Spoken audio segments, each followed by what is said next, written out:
Hola,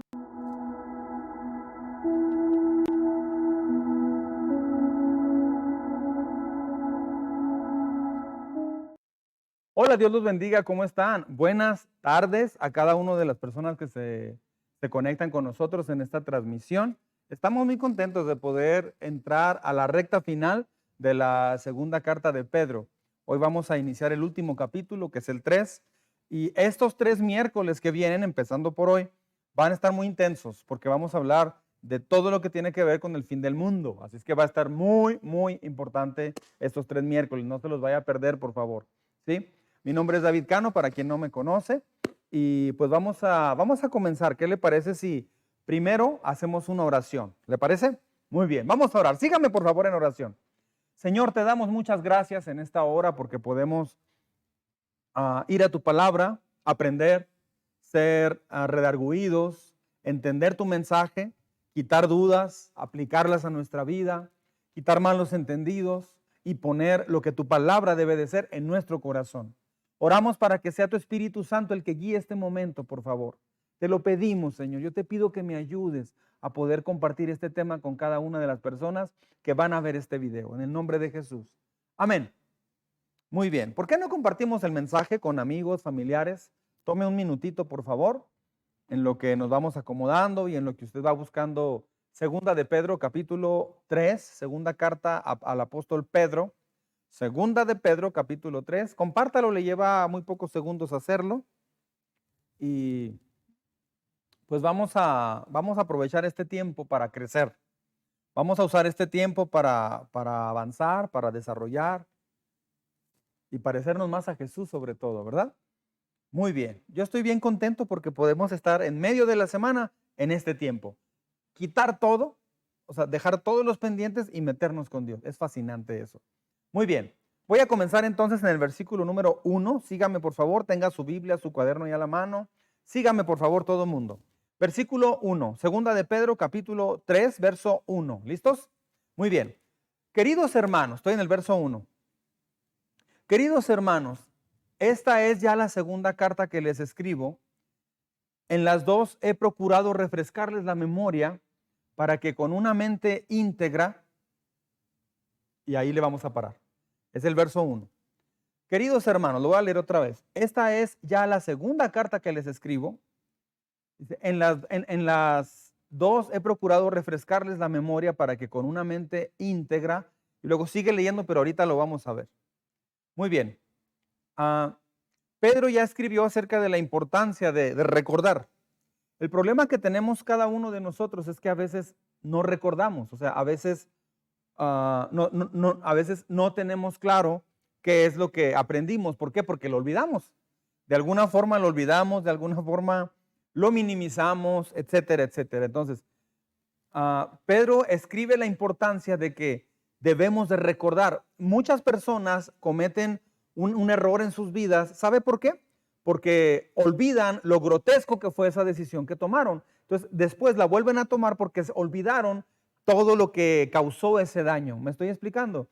Entonces, la Biblia no es más que un recordatorio sin fin para nosotros. Bueno, sí tiene fin, pero es un recordatorio constante para cada uno de nosotros. ¿Por qué? Porque tendemos a olvidar las cosas.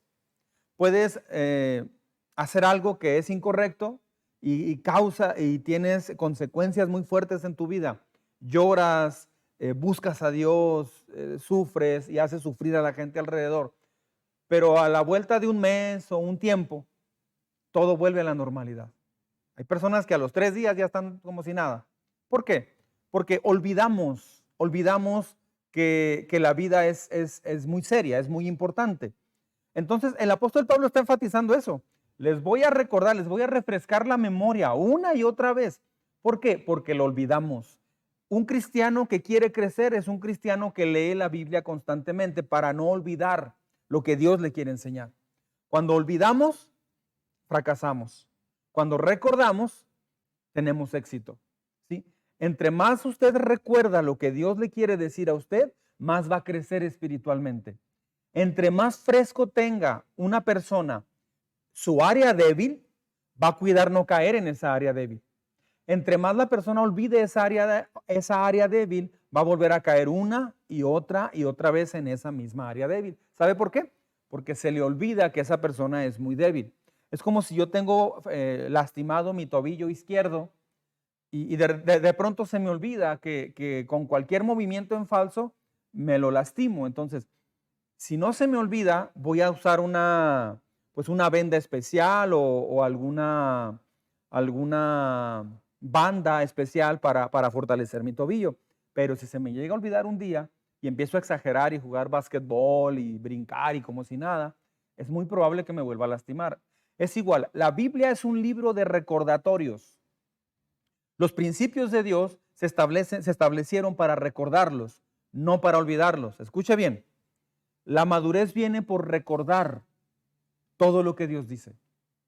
La inmadurez viene por olvidar lo que Dios nos dijo.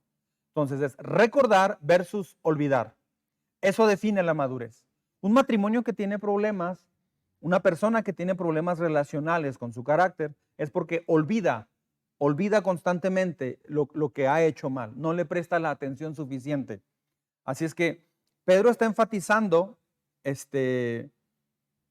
a la luz de Jesucristo qué es lo que debemos estar bien claros con respecto a nuestra vida y ahora con respecto a su venida. Las mentes más puras, los corazones más limpios delante de Dios, de todas maneras necesitan ser sacudidos de vez en cuando. Todos necesitamos ser sacudidos por la Biblia. Este domingo pasado, creo que Dios nos sacudió a todos, pero para bien. Fue una sacudida, un sacudimiento bien profundo. Mucha gente me dijo, pastor, yo necesitaba esta predicación. ¿Cómo me ayudó este servicio? Dios nos sacude para bien, porque olvidamos toda la tecnología que hay, toda la presión de los pagos, las deudas, la lucha constante en la ciudad de tráfico y todo lo demás, de enfermedades, la pandemia, todo te hace olvidar la palabra de Dios. Por eso necesitamos apartar tiempo esta semana, entre semana también. Así es que sería una gran lástima sacudir una mente que no está buscando ser limpia. Pero Dios habla esto para sacudir la mente de los que quieren ser más limpios. Así es que no, imagínense, si nosotros necesitamos ser sacudidos, imagínense otras personas, ¿verdad? Para que tengamos memoria de las palabras que antes nos han sido dichas. O sea, el texto que leímos dice, quiero refrescarles la memoria para que con una mente íntegra, o sea, quiere lo que el apóstol quiere, o Dios a través del apóstol, es que tengamos una mente íntegra. Una mente íntegra es una mente que tiene bien claro lo que va a hacer. ¿Me estoy explicando? Dios quiere que tengamos una mente que le agrada a Él. Por eso Dios nos recuerda muchas cosas. Allá en Deuteronomio, en los primeros 10 capítulos, se repite y se repite la frase. Y te digo que hagas esto para que no olvides de dónde te sacó Dios. Y luego esa frase se repite mucho en Deuteronomio y muchos libros. Para que no olvides de poner en práctica lo que yo te enseñé. O sea, la Biblia es un libro increíblemente amoroso dado por Dios para que no olvidemos lo que nos va a guardar en esta tierra. Es que la Biblia no es un libro de regaños, como decíamos el domingo. Son instrucciones que Dios quiere que guardemos. De repente algunos chavos o algunos adultos, su papá les dice algo y hay personas que dicen, ay, ya va a empezar. A ver, ya en el sermón. No sabemos ser recordados con un tema. A mí me ha pasado. Insisto en algo o comento algo, pero es con una persona de la iglesia, no sé, porque yo sé que es algo muy importante. De hecho, cuando estoy predicando, muy seguido digo, todo el mundo conmigo, mucha atención, porque eso que voy a decir, sé que hay muchas personas que necesitan oírlo. El apóstol Pablo está haciendo lo mismo, exactamente lo mismo. El apóstol Pedro creía que la inspiración de las palabras de Dios, de la Escritura, no eran para pensadores muy avanzados, eran para personas comunes como usted y yo, quienes sí podían atesorar la palabra en el corazón. Por eso lo recuerda y lo recuerda. O sea, lo que está diciendo es, ustedes pueden atesorar todo esto para que tengan memoria de estas palabras con una mente íntegra. Es el propósito. Las mismas palabras, las cuales fueron habladas antes por los antiguos profetas. O sea, en el Antiguo Testamento hablaron profetas, pero ahora en el Nuevo Testamento hablan apóstoles. Equivale prácticamente a lo mismo porque ambos están anunciando. Es muy parecido el ministerio, ¿sí? Y dice, estas palabras tienen un significado importante, escúchenlas por favor. Mire, vamos a leer el verso 2, sígame por favor. Versículo 2. Recuerden las palabras que los santos profetas pronunciaron en el pasado y el mandamiento que dio nuestro Señor y Salvador por medio de los apóstoles. Es decir, está uniendo ambas cosas. Los profetas del Antiguo Testamento y los apóstoles del Nuevo Testamento. Al colocar Dios a los apóstoles a nivel de los profetas, ya puede hacer más homogénea la Biblia, puede amarrar toda la Biblia. Y eso es fascinante. Está llevando a los apóstoles al mismo nivel de importancia que los apóstoles, que los profetas del Antiguo Testamento. Pedro entendió la autoridad de la Biblia que se estaba formando, del Nuevo Testamento que se estaba completando. Por eso escribe esta carta y sabe que va a ser parte del Nuevo Testamento, del nuevo pacto, también así se le conoce, ¿sí? Que tenía ese nivel de profundidad y espiritualidad y santidad que los profetas del Antiguo Testamento. Pedro vio esta autoridad en los apóstoles, pero no solamente la vio en sí mismo como apóstol Pedro, sino en todos los apóstoles. O sea, él nunca se vio a sí mismo como líder. Algunas religiones quieren poner al apóstol Pedro como el heredero, como el líder principal, y hay líderes que son los sucesores de Pedro. No hay tal cosa en la Biblia, no hay una base para eso, lo digo con mucho respeto, pero el apóstol mismo dice, inclusive le da un honor al apóstol Pablo, que lo vamos a ver más adelante. Pensaría extraño entonces, sería extraño pensar que el apóstol Pedro se sintiera superior a los demás, porque en varias partes él se siente igual o menos que los demás. ¿Me explico? Mire, vamos al versículo 3, el 3 y 4, vamos a leerlos. Ante todo, deben saber, aquí va entrando ya en tema, ante todo deben saber que en los últimos días vendrá gente burlona, que siguiendo sus malos deseos se mofará, o sea, se burlará. ¿Qué hubo de esa promesa de su venida? Está hablando de la venida de Jesucristo. Nuestros padres murieron, va a decir gente, y nada ha cambiado desde el principio de la creación. Mire, los cristianos no se deberían de sorprender por estos comentarios, por eso está recordando esto. Hay mucha gente que se burla y comenta, ay, desde que yo nací están diciendo la venida de Jesús. Dice que eso va a pasar. O sea, dice que va a haber gente que va a decir, lo han anunciado y nunca ha pasado. Vamos a hablar del tema en estos 3 miércoles. No nos debería sorprender que existen aquellas personas que se burlan de la segunda venida de Jesucristo. El apóstol Pedro nos está anticipando, inspirado por el Espíritu de Dios, escribiendo esta carta, que va a haber esas personas burlonas. O sea, él dice, van a venir personas así. Entonces, cuando lleguen, tú ya sabes, ok, son estas personas que se nos había previsto. Eso es normal. Entonces, hay gente que se le mueve el tapete en su fe, porque dicen, sí, es cierto lo que dice fulano, pero como no leen la Biblia o no se conectan entre semana, o sea, no van más allá, los agarran desprevenidos y no están fuertes ante argumentos equivocados como esos. Cada vez que una persona que se burla abre su boca para negar la verdad de lo que Dios ha dicho que va a pasar, o sea, de la revelación es lo que va a pasar. Cuando alguien se burla de lo que dice Apocalipsis de los últimos tiempos, solamente nos ayuda a confirmar nuestra convicción de que aún la Biblia en eso tiene razón. Va a haber personas que se van a burlar de esa forma. Es que cada vez que escuche a alguien burlarse de los últimos tiempos, usted acuérdese de este texto. Ok, aquí se confirma más que realmente la gente se iba a burlar. El Espíritu Santo nos dijo a través de la pluma de Pedro que seríamos objeto de burla.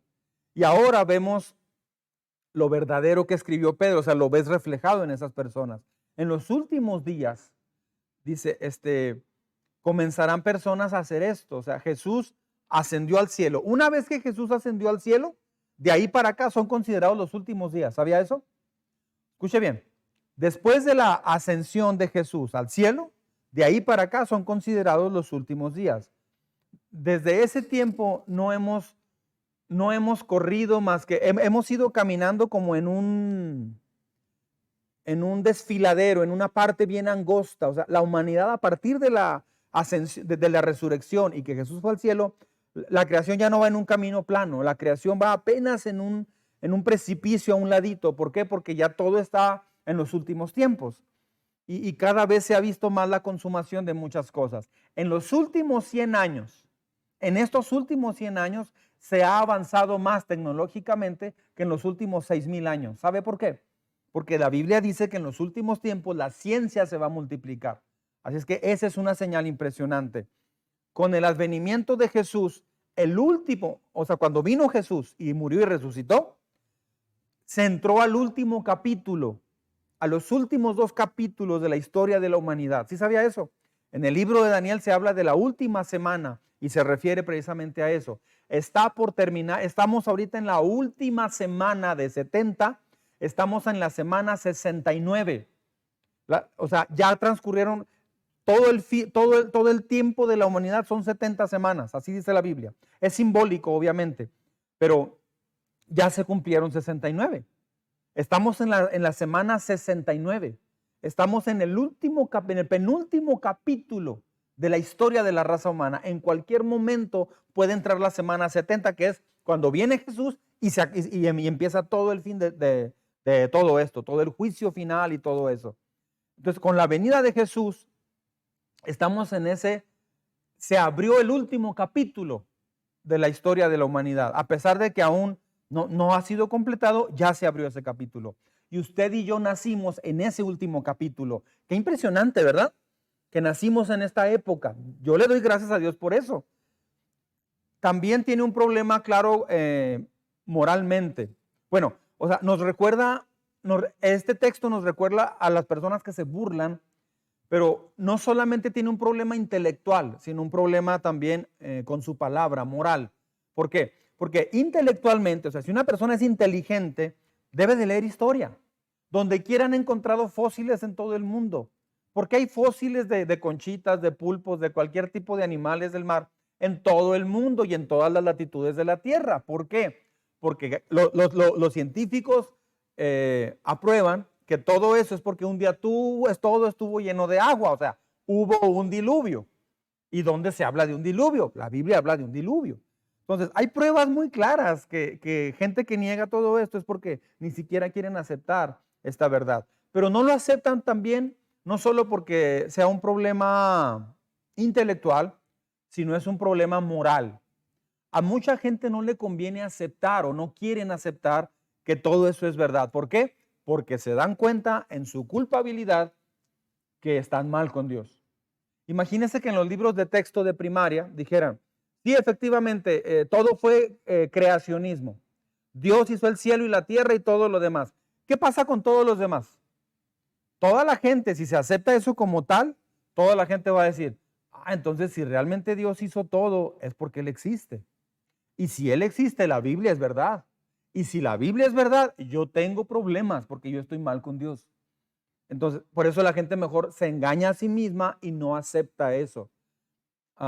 Entonces, hay 2 tipos de ateos. Hay los ateos que investigan intelectualmente, analizan y tarde o temprano van a llegar a la conclusión de que Dios existe. Hay ateos que son flojos, que ni siquiera investigan y solamente van a quedarse con esa idea, pero ni siquiera leen ni nada. Pero mucha gente que no quiere investigar, siendo ateo, o aun cuando no sean ateos, no quieren investigar acerca de Dios. ¿Sabe por qué? Porque moralmente quieren seguir viviendo lejos de Dios. No quieren cambiar su estilo de vida, como estábamos todos nosotros. De repente no quieres cambiar tu estilo de vida, quieres estar como estás. ¿Por qué? Porque es lo más fácil, es lo más cómodo. Moralmente es un problema rechazar que Jesús va a venir en un futuro, porque estás rechazando a Jesús que vino a morir a la cruz del Calvario. Rechazar la segunda venida de Jesús tiene que ver con rechazar que Jesús vino a la tierra a morir en la cruz del Calvario. Porque si alguien entiende y acepta que vino a morir en la cruz del Calvario, al final él dijo, vengo en breve, vengo por mi iglesia, voy a prepararles un lugar. Entonces no puedes, si niegas la segunda venida de Jesús, no puedes no puedes aceptar la primera. O aceptas una y la segunda, pero no puedes aceptar una de las dos. Si vino es porque va a regresar. Y si crees que va a regresar es porque realmente vino. Entonces van de la mano cuando vino a morir en la cruz y cuando va a regresar por segunda vez a buscar a los que caminaron con él, a los que fueron fieles a él, a los que lo recibieron con todo su corazón en sus vidas y lo pusieron como el centro de sus vidas, el jefe de sus corazones. ¿Dónde está la promesa de que Jesús iba a venir? Dice mucha gente. Este es el mensaje de los burladores. ¿Desde cuándo dicen que va a venir? Esa es una persona que se está burlando. Digo, si alguien en su familia dice algo así, por favor no cometa el error de decirle, la Biblia dice que eres un burlador. El pastor dijo que eras un burlador. No haga eso, no enjuicie a su familia. ¿Sí? Esto se lo digo a usted. En el pensamiento de estos burladores o de estas personas que se burlan, los cristianos han estado hablando de la venida de Jesús por ya más de 2000 años y todavía no regresa. Bueno, la gente dice, pues todo está igual, no ha cambiado nada. Bueno, anunciaron que podría haber alguna pandemia un día y siempre la gente dijo, todo está igual, no ha pasado nada. Hubo la H1N1, no sé, hubo tal cosa, pero una pandemia así que se cierre el mundo, no creo. Pero ahorita ya la gente ya no dice nada de las pandemias. Ya si anuncian una pandemia más fuerte que COVID, la gente va a entrar en caos. ¿Sabe por qué? Porque ya la gente se dio una probadita de esto, pero antes de COVID nadie creía que una pandemia podía hacer todo este estrago. Todavía hace poco una persona me platicó, hace un mes, 2 semanas me platicó una persona. Fíjese que yo no creo todavía en eso del COVID. Por eso no me ha dado, porque no creo. Le digo, válgame. O sea, así hay gente, ¿sí? Entonces, imagínese hablar de la segunda venida de Jesús, pues claro que mucha gente piensa así.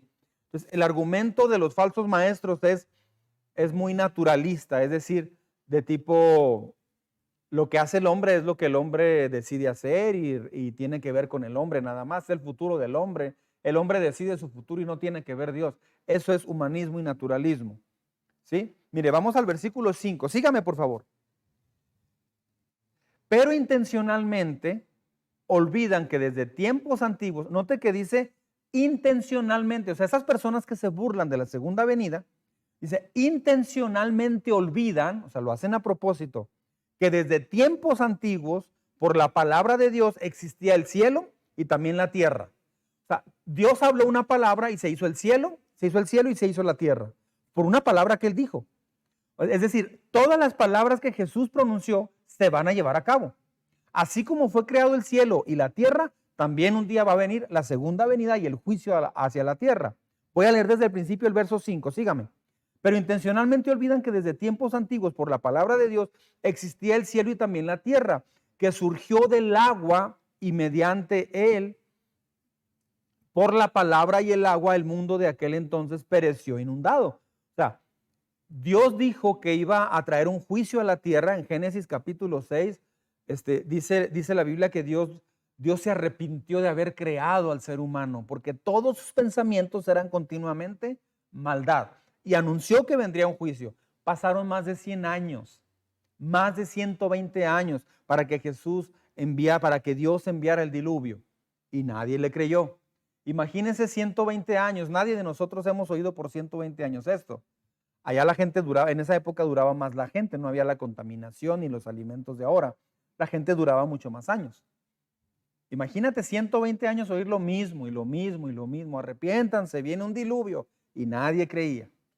Hasta que todos llegaron al arca. Sí, ahí en la Saltillo y 20 de noviembre, ahí está el arca. Los burladores presumen de la misericordia de Dios y de la paciencia de Dios. O sea, lo que decía hace poquito, la gente se enfoca en Dios es amor y es paciente, pero no entienden que Dios también es juicio, o sea, Dios es justo y Dios le da a cada quien según sus obras. Entonces, cuando viene el juicio, ¿quiénes son los que tienen miedo? Las personas que no están bien con Dios. Los que están bien con Dios, pues ya queremos que llegue ese día, a menos que esté mal con Dios. Es cuando te portaste mal con tu papá, no lavaste los platos y quebraste una maceta y quebraste un espejo por andar jugando fútbol en la sala, en la casa. El otro hermano que no hizo nada, que estuvo haciendo su tarea y todo, no tiene problema con que venga papá y mamá, pero el que hizo todo ese desastre no quiere que venga. Ya viene mi papá, no, no es cierto, no viene, porque va a negarlo. Es igual, la gente hace exactamente lo mismo, porque saben lo que les espera. O sea, hay una parte adentro que saben lo que les espera. Los burladores presumen de la misericordia y la paciencia de Dios, insistiendo que Dios nunca ha enviado un juicio a la tierra, pero olvidan Génesis, olvidan Sodoma y Gomorra, olvidan diferentes partes de la Biblia donde Dios ha traído su juicio. Ignoran voluntariamente que la creación de Dios y el juicio que Dios derramó sobre el planeta claramente enseña que Dios es un Dios justo. Dios habló a la creación y la creación existió. El mundo de entonces pereció inundado por agua. Pedro se enfoca en que las cosas del mundo no siempre han estado como están ahora. Hubo un tiempo donde hubo un diluvio. El mundo era diferente cuando Dios lo había creado a como está ahorita. Era diferente. Y después de eso volvió a cambiar después del diluvio. O sea, el mundo cambió después del diluvio. Y ahorita el mundo que tenemos es muy diferente al mundo antes del diluvio, después del diluvio y aún el mundo recién creado. O sea, el mundo es distinto. Por lo tanto, nadie debería de burlarse. O sea, el mundo ya cambió por un diluvio, ya cambió por una pandemia, el mundo cambió por el África es donde estaba, ahí en el continente africano, al norte, todo eso, es donde estaba el Edén. Es donde estaba una vegetación increíble. Ahora es desértico.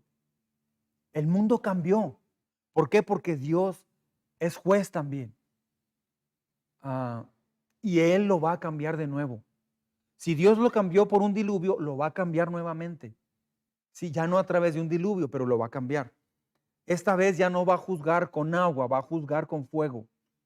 Sí, ¿por qué? Porque ahorita Dios nos ha dado muchas oportunidades para todo esto. La misma palabra de Dios creó toda la materia, pero también juzgó al mundo con un diluvio. Y también va a traer juicio sobre la materia o la tierra que Él creó a través del fuego. La lección enseñada por medio del diluvio fue que es un universo moral que el pecado no va a permanecer sin castigo. O sea, en el mundo inmoral no puede permanecer como si nada. Dios trae castigo cuando el mundo se derrite por la inmoralidad. Cuando el mundo está viviendo una vida inmoral, lejos de Dios, Dios no va a permanecer así. Va a dar tiempo, va a ser paciente, pero no va a permanecer así como si no pasara nada. Dios mismo fue quien abrió las fuentes de las aguas, allá en el Antiguo Testamento, en Génesis, para acabar con esta inmoralidad de estos hombres. Pero estos hombres decidieron rechazar el arca abierta para refugiarse del diluvio. Qué impresionante, ¿verdad? Bueno, vamos a orar. Vamos a orar. Este tema va a continuar, se está poniendo bueno. El próximo miércoles vamos a continuar con este tema. Y pues ahorita tenemos grupos vida, conéctese con nosotros. Vamos a dialogar un poquito más acerca de esto y pues van a salir preguntas interesantes. De hecho, el día de hoy vamos a estar después de la transmisión en grupos vida, pero vamos a estar el día de hoy todos juntos. Sí, porque yo voy a estar respondiendo algunas preguntas respecto a este tema del día de hoy. Va a estar interesante, ¿ok? Bueno, pues vamos a orar, vamos a tener un momentito de oración. ¿Qué les parece? ¿Sí?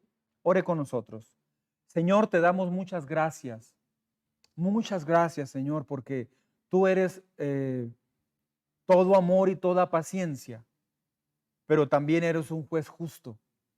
Si no fueras un juez, un Dios justo, creo que yo no te seguiría, Señor, porque yo no seguiría a un Dios injusto. Pero a mí una de las cosas que más me ha impactado de ti es tu justicia, tu perfección en la justicia. Aquí en la tierra estamos llenos de injusticia. El planeta está como está en gran parte por la injusticia. Hay hombres que se matan unos a otros, se abusa de mujeres, se abusa de niños, se abusa de personas, se toma lo que no es de alguien y nadie hace justicia real. Pero tú eres un juez justo. Señor, a veces hemos oído que personas anuncian que nunca, nunca ha venido la segunda venida de Jesús y tienen años o décadas oyendo eso. Pero hoy tu palabra nos indica claramente que eso es normal. Pero Señor, estamos en la última semana, en el último capítulo del final de los tiempos. Ayúdanos a vivir entendiendo eso bien claro en nuestras vidas. Ayúdanos. ¿Y sabes qué, Señor? Por favor, recibe nuestra gratitud más que nunca. Qué diferente es ver el panorama del fin del mundo sabiendo que eres nuestro Padre, sabiendo que nos amas y que te amamos y que estamos dispuestos a hacer tu perfecta voluntad. Gracias por eso, Señor. No estamos viendo estos eventos a un lado, lejos de ti. Los estamos viendo junto contigo, tomados de tu mano. Recibe nuestra gratitud en el nombre de Jesús, Señor. Amén. Amén. Bueno, gracias a Dios, ¿verdad? Por este tema. Ahora vamos a orar por diezmos y ofrendas. ¿Qué le parece? Pues esta iglesia funciona a través de todos nuestros diezmos y todas nuestras ofrendas. Todos aquí diezmamos, empezando por un servidor. Vamos a darle gracias a Dios por los trabajos, por todo. ¿Sale? Vamos ahora. Señor, bendice por favor estos diezmos y estas ofrendas. Señor, tu palabra dice que son tuyos, que te pertenecen a ti. Con gozo los entregamos a ti para que reciban nuestra alabanza y gratitud, pues de esta iglesia nos hemos nutrido espiritualmente. Es en esta iglesia donde hemos crecido en nuestro carácter, en conocimiento de ti y mucho, mucho más. Es en la iglesia donde tú has sanado nuestros corazones, donde nos has levantado cuando pensamos que ya no había otra oportunidad. Lo menos que podemos hacer económicamente es ser fieles a ti en esta iglesia local del Arca. Gracias, Señor. Enséñanos a ser una iglesia que sabe dar, que tiene un compromiso para que más personas puedan ver estas transmisiones y puedan venir a la iglesia. Te damos gracias, Señor. Bendice al Ministerio de Finanzas. Multiplica este dinero, por favor, en el nombre de Jesús. Amén. Amén. Muy bien. Bueno, pues hemos llegado al final de esta transmisión. Por aquí están los datos para depositar diezmos y ofrendas. Hágalo con gozo. Y pues bueno, fue una bendición haber iniciado este tercer capítulo de Segunda de Pedro. ¿Ok? Bueno, Dios los bendiga. Nos vemos el próximo miércoles. Un abrazo. Hasta luego.